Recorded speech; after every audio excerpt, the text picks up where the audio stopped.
Okay, here's my probably 2-month review take on the Kayhan Headunit version 5, 2023 model.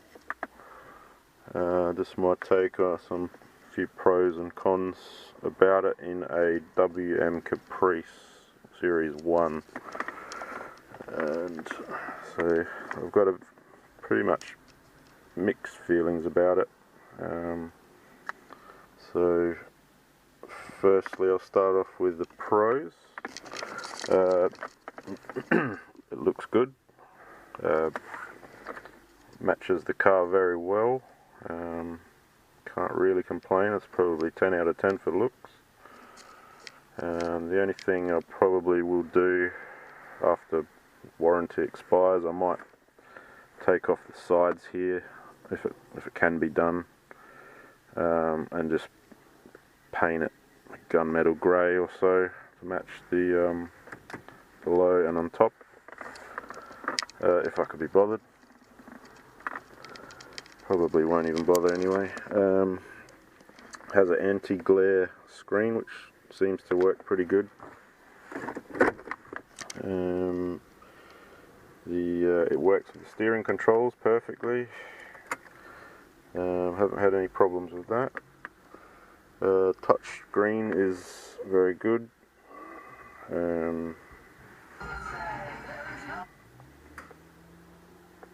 Yeah, operates pretty well. Haven't had any problems with that. Seems very stable, no crashes. Turns off and on quite quickly, so turning the key on, it's let's say it's instant start, pretty quick. So the ability to choose your navigation app. So for example, you press the navigation on the steering wheel, it comes up with the chosen navigation, so you can choose whatever one you want, and that just works with that button, and that just seems like a good feature. For example, if you go through scrolling music, video and everything, you can't choose the music app. It's only the one that comes factory set. You can't actually change that to, for example, say you wanted VLC player to be your music app. So that's not really a good thing, but it's good because you can do it with the navigation.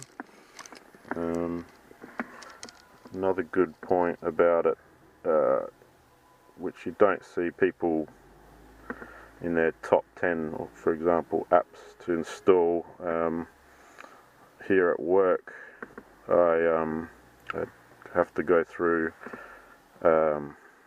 a lot of gates which operate via an app, and I can just put it straight through with the car. I don't even have to get my phone out to go through gates and whatnot.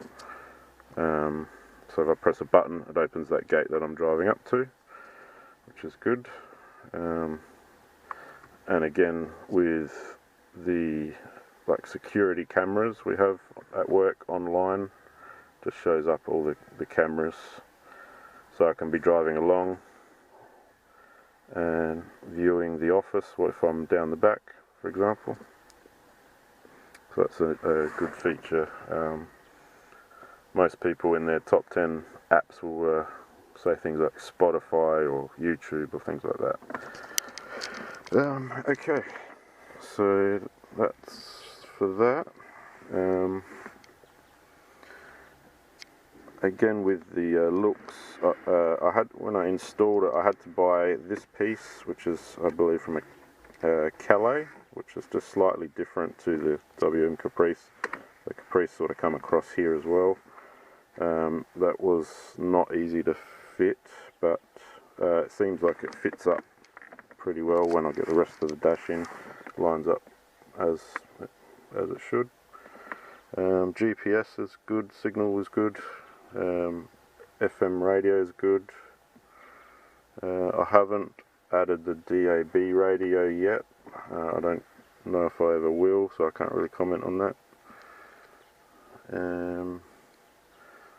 GPS, I do have a, this is not installed yet fully, I do have just a cheap data SIM, just the Audi mobile, $100 one, gives you a bit of data so I don't have to keep hotspotting to my phone every time. And I did purchase this, so it comes with 3 USB plugs, and then I bought this piece here just so I can cut a hole into like the console, and then or you can put it anywhere you like, just so it's don't have all these wires hanging out. That's what I'm in the process of doing.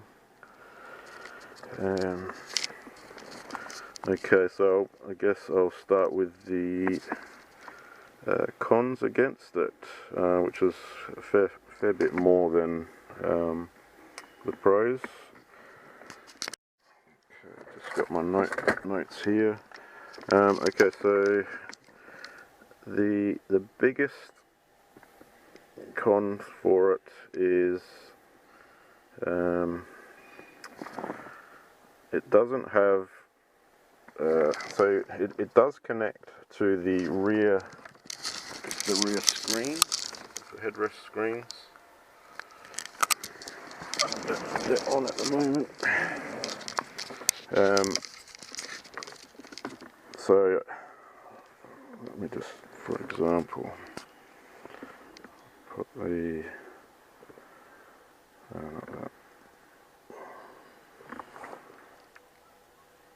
video auxiliary.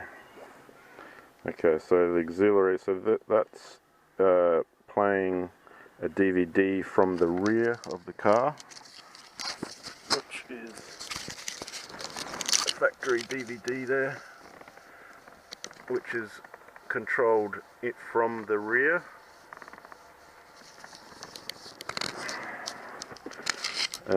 The original factory head unit actually had controls to the rear DVD as well, which obviously I haven't got anymore, so I can't control the DVD from the front anymore, which is quite annoying, seeing as I have kids that are strapped in and they can't reach the controls. So basically I have to reach back with my arm and blindly press buttons until I get it working. So that's a negative for the Caprice. I guess it wouldn't be an issue at all for a Statesman, which doesn't have this rear screens, or Commodore. So that was that's a bit annoying. Not the end of the world. I did have to do some extra wiring to actually display the picture at the front, because it was only displaying at the back and not giving me any pictures, which isn't plug and play. They don't supply there was an extra wire that I had to connect to the yellow RCA at the back of the Kayhan unit, and then that basically worked. So that's one. One of the main things that I purchased this unit for, which they said it could do, was, for example, I have a hard drive or a movie stored on the Kayhan unit, or YouTube or anything like that. I could display it from the head unit into the back. So for example, if I wanted the kids to watch YouTube in the back, it could be done. That's not true. That doesn't work at all. There's no way that this unit can put out video to the rear screens. So if that's what you're after, then you might want to think about that. The unit does have RCA video outputs, but when you output the video of this unit to another screen, for example, this is like a portrait mode, not landscape. So for example, if this was another screen projected from the Kayhan to my phone, it would display it would display the picture in portrait mode. So you got this tiny little picture on a wide screen, and then if your movie is widescreen, it would put widescreen inside of that picture. So it's a picture in a picture, and it just is unusable. So that's not going to happen in this car unless they make an update to be able to change that from portrait to landscape somehow. I don't know how that works anyway. Okay, so that was a big problem for me.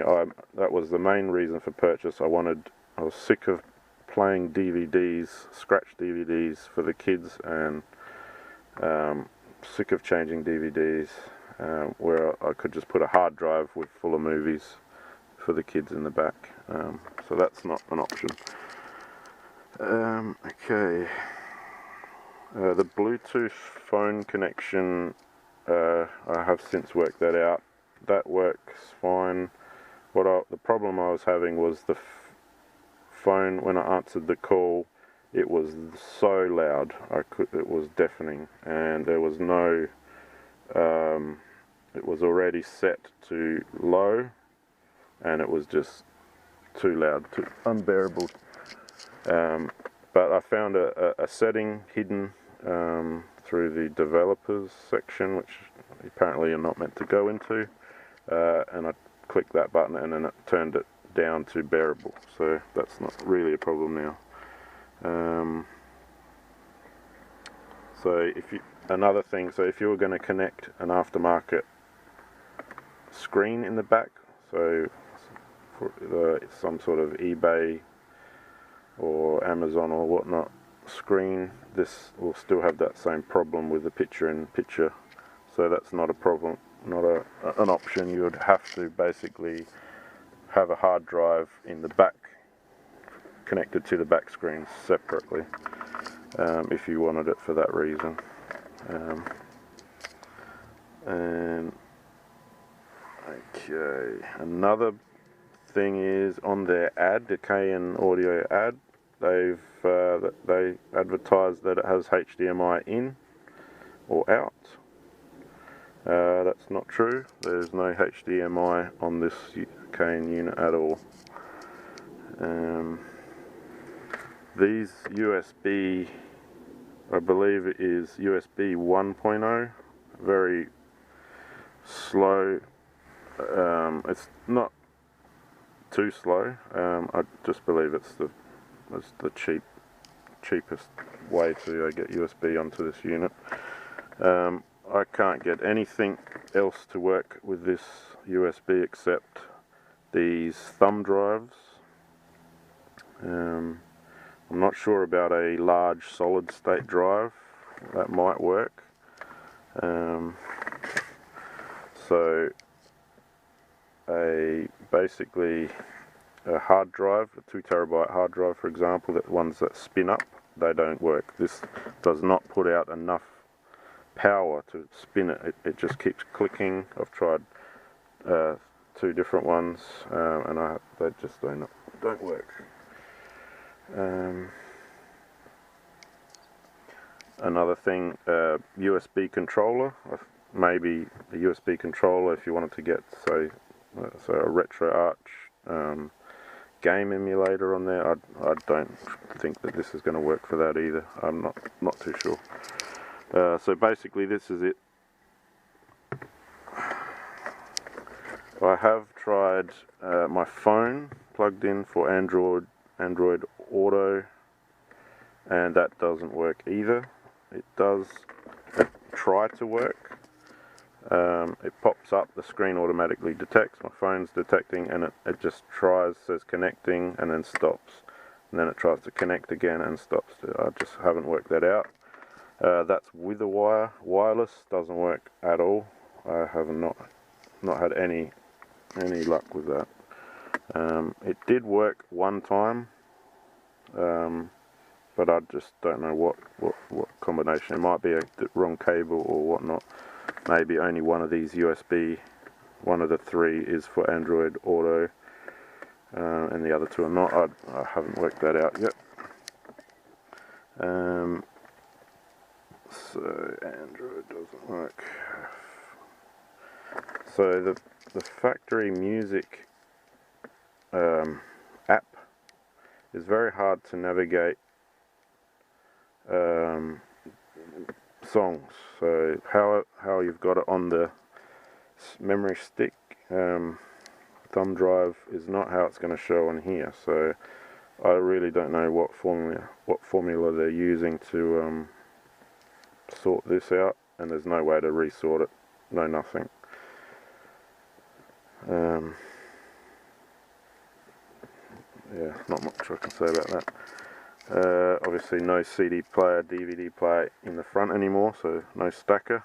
Can't even plug a external CD, DVD player to the USB. That doesn't work either. And where are we next?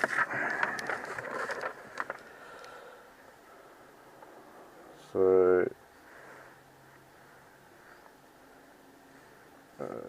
there's another one, is no instructions at all.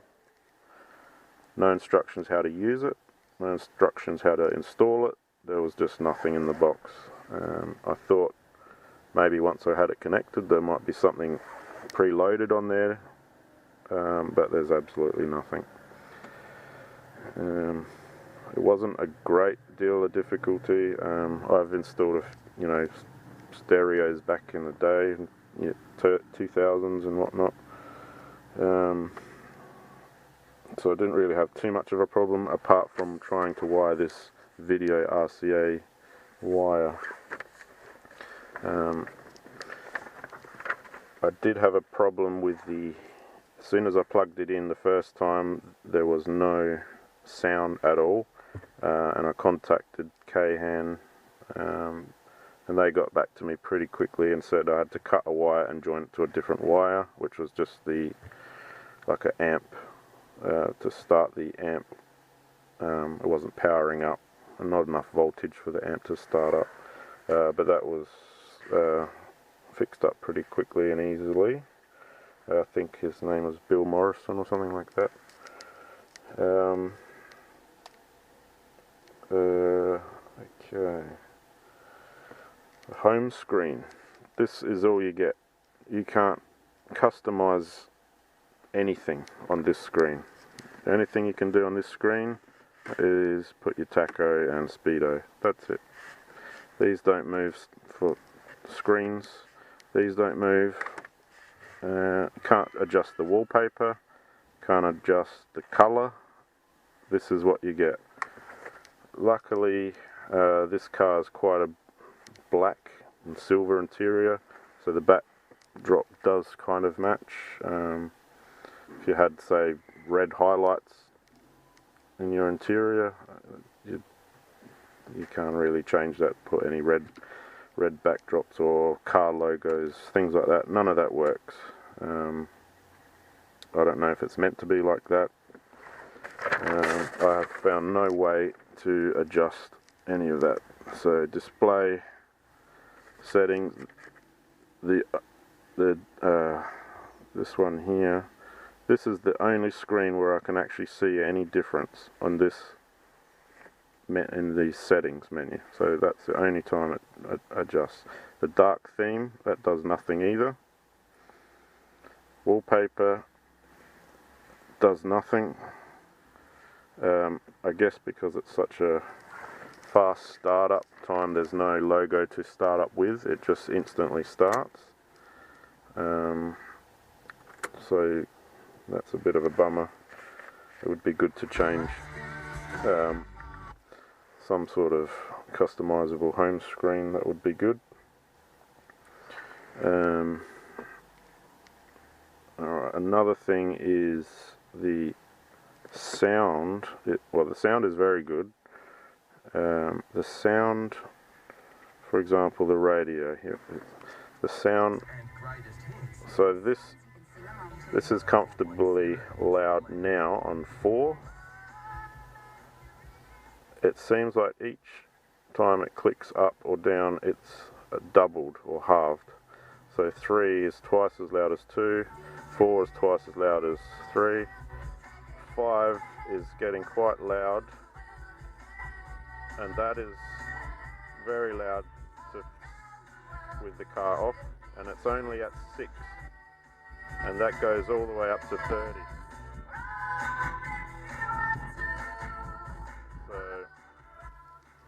So it would be good to have a bit more feel with the volume. So the only way I did find a little bit of way to alleviate that was to go to user and put all these in the EQ, put all these down to the bottom, all of them right down. I don't even use these anymore, but, all the way down to the bottom, and it makes it a lot quieter. So it just ramps up a little bit easier. Just a bit too loud. There's no control. It's just one of those annoying things. Not the end of the world, but anyway. And okay, volume. On the back of the unit is a sub-out RCA that gives you control over the bass a bit more. I'm not sure exactly. It would have been good to have control of the sub separately. That RCA did not work at all. There was no signal coming out of it.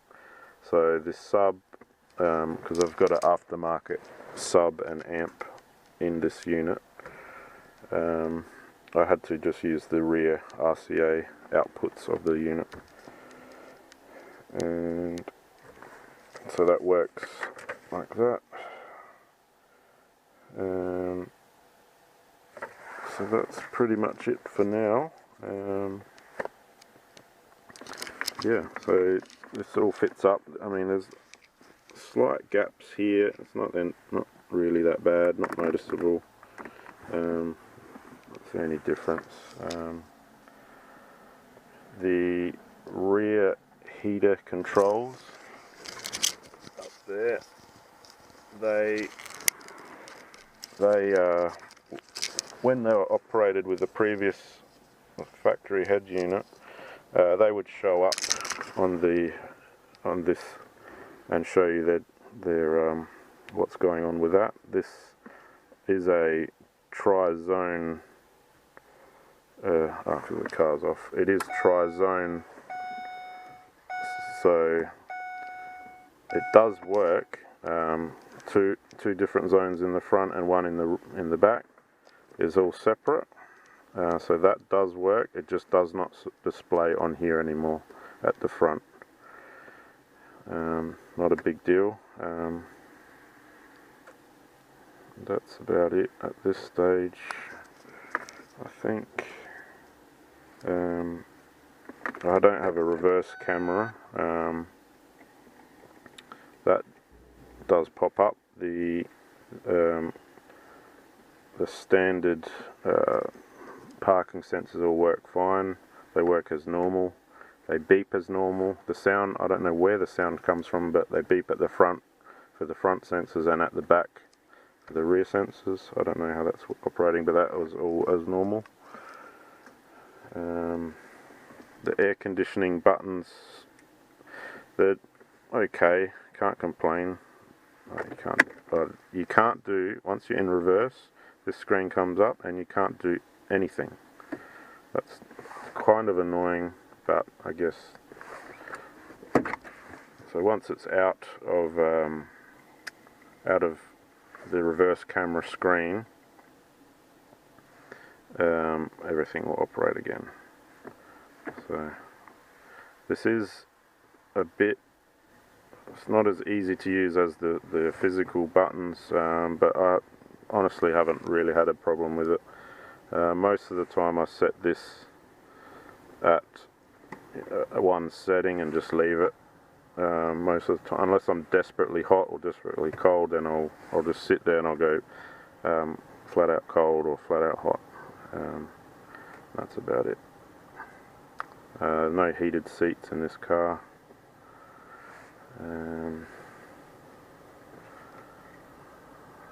So that's it for that. Anything I can remember. I haven't had many. This Talk app is the only app that seems to crash, which it connects fine with Bluetooth to the car, but as soon as I start playing around with it, it does seem to crash. I don't know if if I re-download it or whatnot. That came with the car. Not sure about that one. So yeah, price was quite high. It was about $1,600, or $1,700, I believe. But if it did the features that I wanted, for example, playing a movie from the front into the back, or YouTube, etc., honestly, I would have probably spent way more than that anyway. I would have paid anything for that feature. So I was pretty disappointed that they said it could do it and it can't do it. Not technically, it can do it with a picture-in-picture, which is unusable. I don't think that's acceptable anyway. I'm not going to ask for my money back. This unit is very good for the front, like I said before, for Statesman or Commodore that doesn't have anything in any screens in the back. This is a big upgrade. But when you start adding a rear entertainment setting in the back, it's a bit hit and miss what features you get. There was a video I saw on YouTube with a Land Cruiser or something, and they did show that the rear DVD was operating, and they operated it from the front. So I don't know how they've done that. They just don't get back to me anymore. With Kayhan, to contact them, you need to contact via Facebook Messenger. That's the only way I could actually get any responses. With emails, they just simply took too long, or they just didn't even reply at all. With Messenger, they seem to reply, but they don't really answer fully your questions, answer your questions in full. So it's a little bit annoying. But at the end of the day, I think I'm happy with it. Okay, that's my video at about I think it's about 2 months now. Hardware wise, no problems. I guess no buttons to go wrong anyway, so yeah, that's it.